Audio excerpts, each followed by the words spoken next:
All it takes is us setting our eyes up on Jesus. Situation, but from different perspectives. Hard work is not just a mentality, it's a lifestyle. A lot of people. Faith is great. Faith is awesome. Faith is what carries us day in and day out. I don't know if you guys have seen on social media, and I don't know if you've seen it either, Elise, but there was a image, and it was a cartoon, it was a painting someone drew, and it was a little girl. She was in her nightgown, and she had a little teddy bear, right?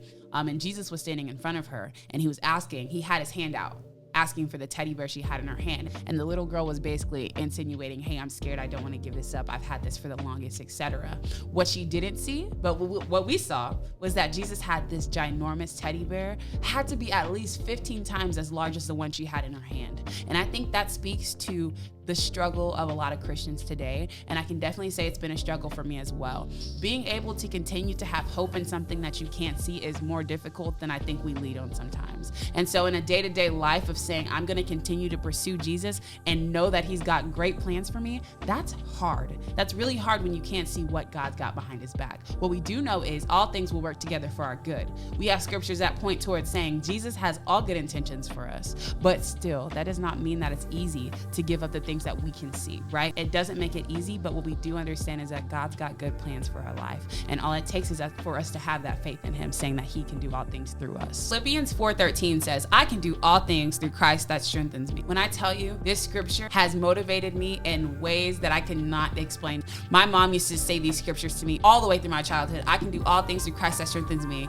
God has not given me a spirit of fear, but a power, love, and a sound mind. Meaning, when I have fear and when I have doubt, that is not from God. God did not give us the spirit of fear. He gave us power, love, and a sound mind. Meaning that when fear or anger or depression tries to kick in, those feelings are not from God. He did not give us that. That literally gives me like a boost of confidence that nothing else on this earth could do. Meaning I can go out and do anything because I have Jesus behind me, pushing me to do so. I think something that I learned from this story that is super big for me with Peter and Jesus walking on water is this. Even though Peter doubted, had low faith, and he sunk, Jesus was still there to pick him up.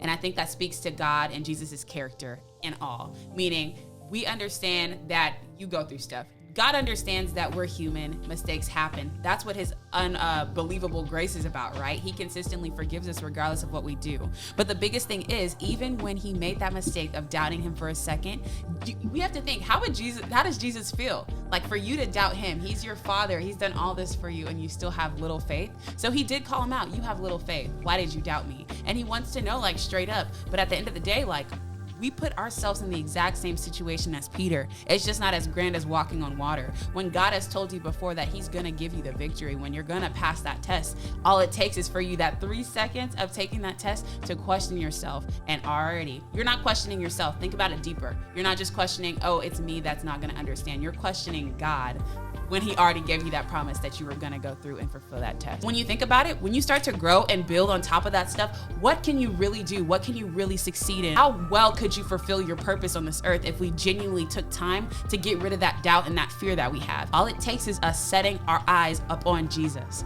That's all it takes.